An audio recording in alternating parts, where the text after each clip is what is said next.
Hello दोस्तों, online classes में आप सभी का स्वागत है। दोस्तों, आज का हमारा टॉपिक है यानी अभिवर्ती। और दोस्तों, आपने हमारे चैनल को सब्सक्राइब नहीं किया तो आप जल्दी से सब्सक्राइब कीजिए ताकि आपको वीडियो को नोटिफिकेशन मिल सके। अभिवर्ती अभिवर्ती का तात्पर्य होता है यानी इसे अंग्रेजी में एटीट्यूड कहते हैं और ये लैटिन भाषा के एटीट्यूड शब्द से बना है। इसे हिंदी में अभिवर्ती कहते हैं। अभिवर्ती का मतलब होता है यानी व्यक्ति के दृष्टिकोण से होता है। जो किसी व्यक्ति या वस्तु के प्रति जो व्यक्ति अपने दृष्टिकोण व्यक्त करता है उसे एटीट्यूड कहते हैं। क्या कहते हैं? उसे एटीट्यूड या अभिवर्ती कहते हैं। एक परिभाषा है ड्रेवर के अनुसार, व्यवहार को एक दिशा प्रदान करने वाली प्रतिक्रिया के लिए आवश्यक तत्परता का नाम अभिवर्ती है। व्यवहार को एक दिशा प्रदान करने वाली प्रतिक्रिया के लिए आवश्यक तत्परता का नाम अभिवर्ती होता है। अभिवर्ती का तात्पर्य यानी व्यक्ति के दृष्टिकोण से होता है। वो किसी व्यक्ति या वस्तु के प्रति अपने दृष्टिकोण को कैसे व्यक्त करता है। दूसरी परिभाषा है ट्रस्टन के अनुसार, कुछ मनोवैज्ञानिकों ने या कुछ मनोवैज्ञानिक पदार्थों से संबंधित सकारात्मक या नकारात्मक प्रभावों की मात्रा अभिवर्ती कहलाती है। कुछ मनोवैज्ञानिक पदार्थों से संबंधित सकारात्मक या नकारात्मक प्रभावों की मात्रा अभिवर्ती कहलाती है। क्या कहलाती है? अभिवर्ती कहलाती है। एक और परिभाषा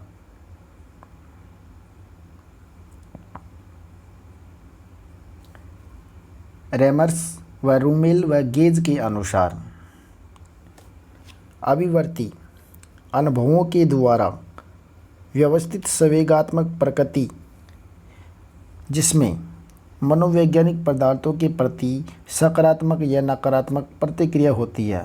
यानी रेमर्स के अनुसार अभिव्यक्ति अनुभवों द्वारा व्यवस्थित संवेगात्मक प्रवृत्ति कौन सी संवेगात्मक प्रवृत्ति है जिसमें वैज्ञानिक पदार्थों के प्रति सकारात्मक और नकारात्मक प्रतिक्रिया होती है। ट्रेवर्स के अनुसार व्यवहार को एक दिशा प्रदान करने वाली प्रतिक्रिया के लिए आवश्यक तत्परता अभिवर्ती होती है। कौन सी होती है? एक व्यवहार को एक दिशा प्रदान करने वाली प्रतिक्रिया की आवश्यक तत्परता अभिवर्ती कहलाती है। ये किसके अनुसार था? यानी ट्रेवर्स के अनुसार। उसके बाद आता हमारा अभिवर्ती के प्रकार। अभिवर्ती के प्रकार में है, इसके दो प्रकार होते हैं। मुख्यतः दो प्रकार पाए जाते हैं। पहला है भावात्मक या सकारात्मक अभिवर्ती, यानी भावात्मक या सकारात्मक अभिवर्ती होती है। किसी में विश्वास रखना, किसी को पसंद करना, ये भावात्मक और सकारात्मक अभिवर्ती होती है। नकारात्मक अभिवर्ती किसी से दूर भागना व अविश्वास रखना, ये हमारी नकारात्मक प्रवृत्ति है। यानी सकारात्मक अभिवर्ती किसी में विश्वास रखना या किसी को पसंद करना, और नकारात्मक किसी से दूर भागना या अविश्वास रखना।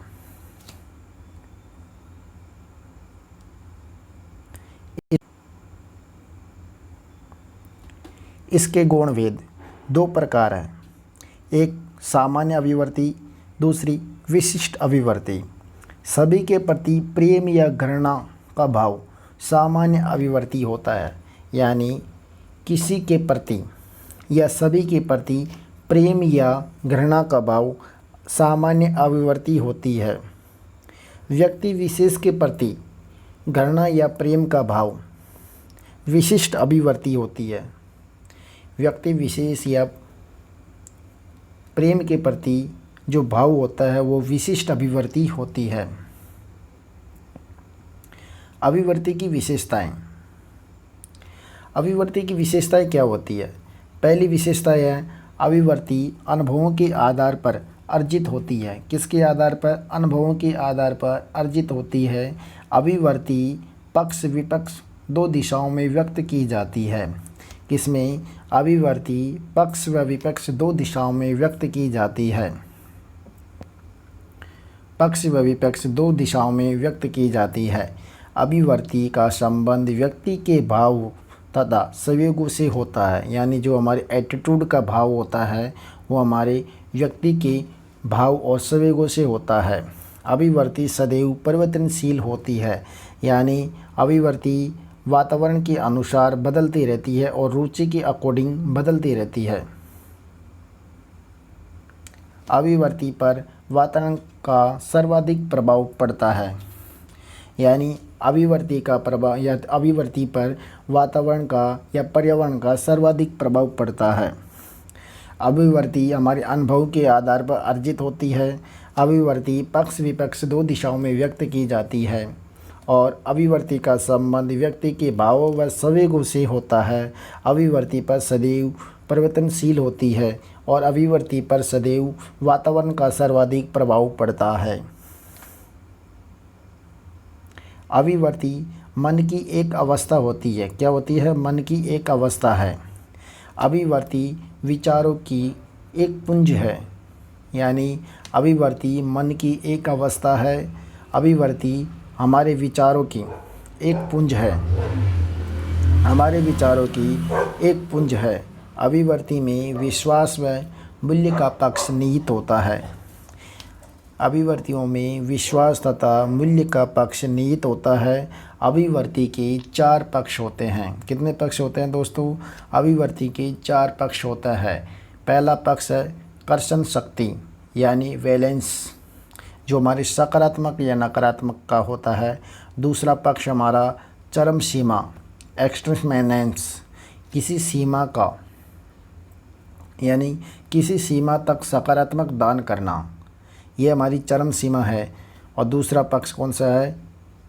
कर्षण शक्ति, वैलेंस, सकारात्मक या नकारात्मक होता है। तीसरा पक्ष होता है यानी सरलता, जिसे सिंपलिसिटी या जटिलता यानी कॉम्प्लेक्सिटी बोलते हैं। इस पक्ष में अभिवर्ती में कम अभिवर्तियों और ज़्यादा हो तो जटिल है, यानी कम अभिवर्तियाँ हो तो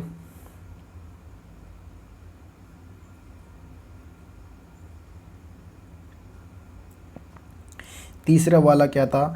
सरलता या जटिलता। सरलता यानी सिंपलिसिटी, कॉम्प्लेक्सिटी। इस अभिवर्ती में कम अभिवर्तियाँ हो या ज़्यादा हो तो जटिल हो जाती है।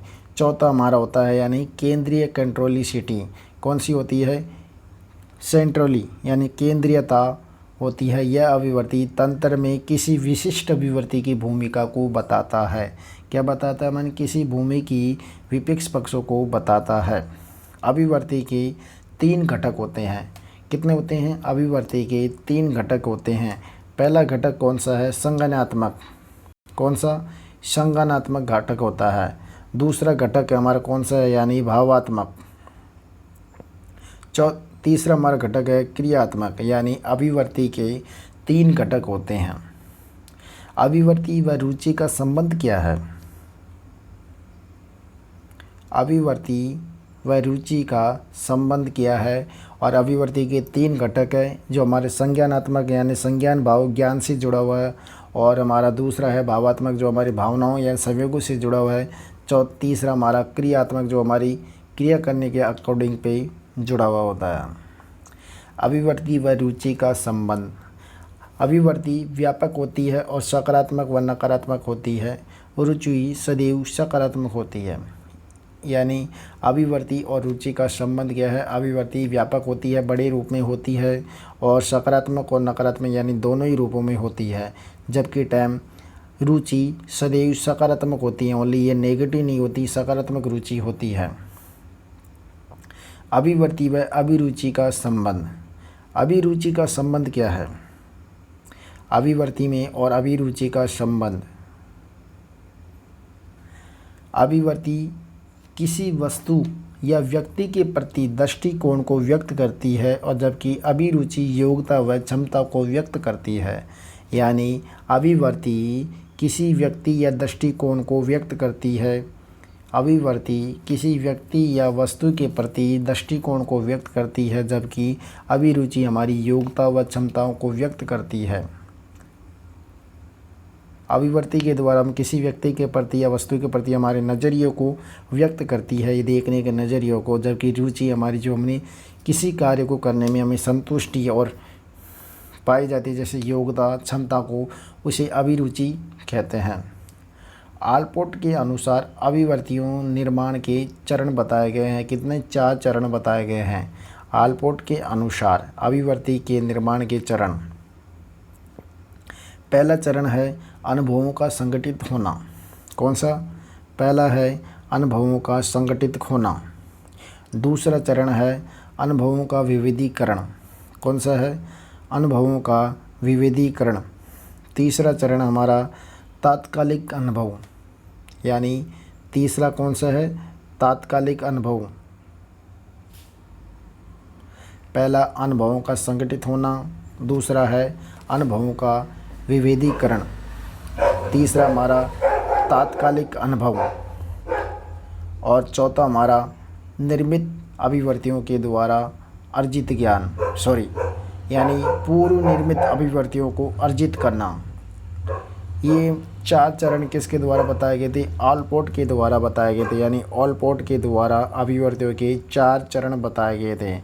हमारी अभिवर्ती एक तो अनुभवों के द्वारा संगठित होना, अनुभवों का विविधीकरण, तात्कालिक अनुभव और पूर्व निर्मित अभिवर्तियों को अर्जित करना होता है। अभिवर्तियों को प्रभावित करने वाले कारक। अभिवर्तियों को कौन कौन से कारक प्रभावित करते हैं? पहला है शारीरिक, सामाजिक, बौद्धिक, संवेगात्मक और सामाजिक व नैतिक विकास हमारी अभिवर्तियों को प्रभावित करता है। शारीरिक, सामाजिक, बौद्धिक, संवेगात्मक और सामाजिक व नैतिक विकास को अभिवर्ती प्रभावित करता है। घर, परिवार, समाज और विद्यालय का वातावरण, ये भी हमारी अभिवर्तियों को प्रभावित करता है। क्या करता है? अभिवर्तियों को प्रभावित करता है।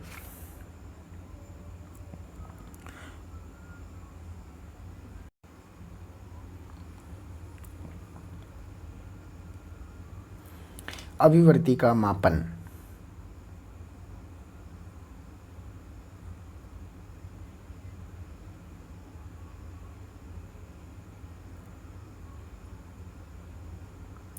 अभिवर्ती का मापन यानी सर्वप्रथम 1927 में टस्टन के द्वारा युगात्मक तुलनात्मक निर्माण विधि के द्वारा अभिवर्तियों का मापन किया गया था। यानी 1927 में सर्वप्रथम टस्टन के द्वारा युग तुलनात्मक निर्णय विधि का निर्माण किया गया था। और दूसरा हमारा टस्टन व चेव के द्वारा, किसके द्वारा? टस्टन व चेव के द्वारा अभिवर्ती समदृष्टि अंतर बताता है। यानी 1932 में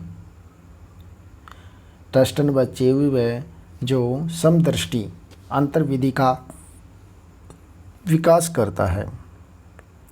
1932 में लिकट योग निर्धारण विधि, कौन सी है? लिकट योग निर्धारण विधि। तीसरा है सपीर क्रमबद्ध अंतर। कब? 1937 में सपीर क्रमबद्ध अंतर विधि का निर्माण किया गया था। 1945 में गटमैन व स्केलेग्राफ विधि का भी निर्माण किया गया था। अभिवर्ती को मापन विधि का सर्वप्रथम अध्ययन टस्टन के द्वारा 1927 में युग तुलनात्मक विधि का निर्माण किया गया था। कौन सा?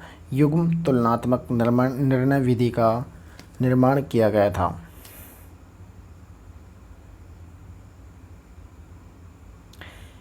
उन्नीस सौ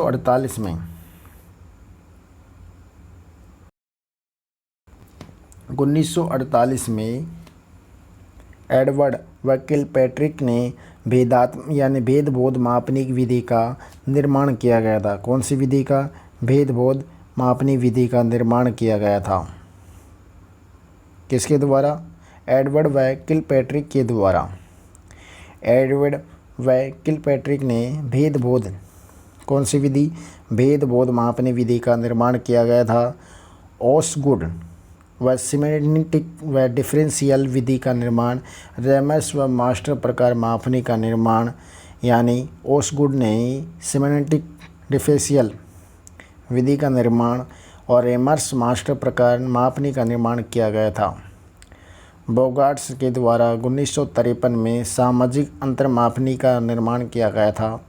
जबकि टैम अभिवर्ती की विशेष, यानी जो अभिवर्ती है उसकी कुछ विशेष तत्व और बताए गए हैं। पहला आता है अभिवर्ती का विशेष तत्वों में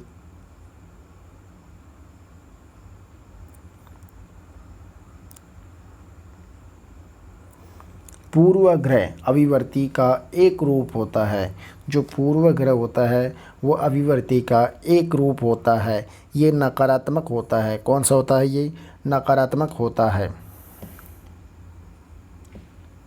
अभिवर्ती सापेक्षिक रूप से स्थायी व विश्वासों, भावों व व्यवहार प्रवृत्ति का संगठन है। यानी अभिवर्ती सापेक्षिक रूप से स्थायी विश्वासों और भावों व व्यवहार प्रवृत्ति का संगठन माना जाता है। क्या माना जाता है? व्यवहार प्रवृत्ति का संगठन माना जाता है। अभिवर्ती की 3 विमाएँ होती है। पहली है संज्ञानात्मक भाव व्यवहार। ये हमारी अभिवर्ती की 3 विमाएँ होती है। कौन सी होती है? अभिवर्ती की 3 विमाएँ होती है।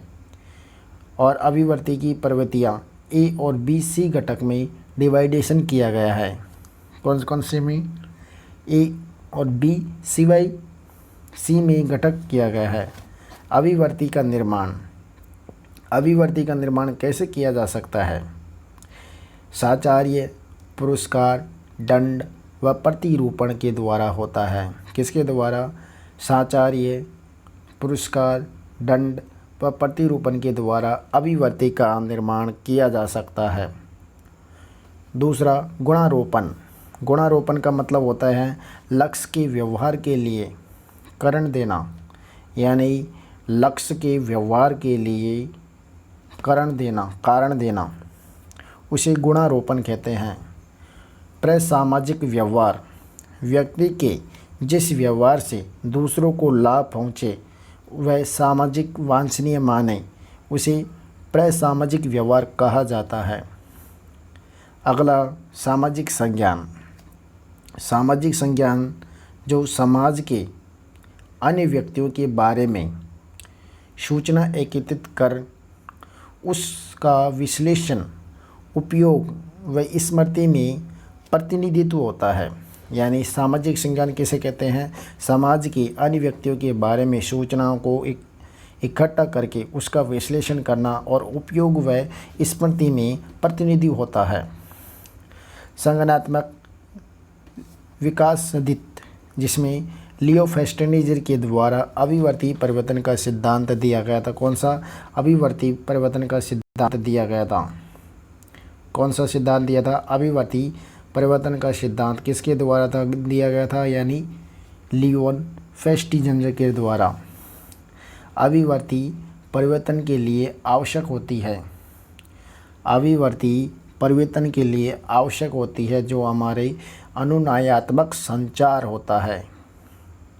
अगला आता हमारा विभेद, जो हमारे पूर्वग्रह की व्यवहारात्मक अभिव्यक्ति होती है। क्या होती है? व्यवहारात्मक अभिव्यक्ति होती है।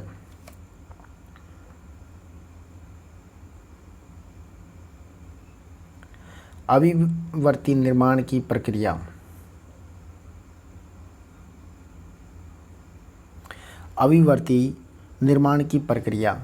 पहला आता है, इसी में सकारात्मक साचार्य के द्वारा अभिवर्ती का निर्माण किया जाता है। किसके द्वारा? सकारात्मक साचार्य के द्वारा अभिवर्ती का निर्माण किया जाता है। प्रशंसा व दंड के प्रयोग के द्वारा भी अभिवर्ती का निर्माण किया जाता है। प्रतिरूपण के द्वारा, दूसरे के निरीक्षण के द्वारा अभिवर्ती का निर्माण किया जाता है। समूह व सांस्कृतिक मूल्यों के द्वारा भी अभिवर्ती का निर्माण किया जाता है और सूचनाओं के द्वारा भी अभिवर्ती का निर्माण किया जाता है। उसके बाद हमारा आता है स्कीमा। यानी स्कीमा क्या होता है? मानसिक संरचनाओं जो किसी वस्तु के बारे में सूचना की प्रोसेसिंग के लिए दिशा निर्देशन देना, उसे स्कीमा कहते हैं। क्या कहते हैं? उसे स्कीमा कहते हैं। क्या कहते हैं दोस्तों? उसे स्कीमा कहते हैं। यानी स्कीमा या अनुवर्ती योजना मानसिक संरचना जो किसी वस्तु के बारे में सूचना की प्रोसेसिंग यानी प्रक्रिया के लिए दिशा निर्देशन प्रदान करना, उसे स्कीमा या अनुवर्ती योजना भी कहते हैं। फॉक्स त्रिकोण। फॉक्स त्रिकोण का मतलब होता है, यानी पियाजेट ने अभिवर्ती के 3 पक्षों को व्यक्त किया गया था। किसके द्वारा?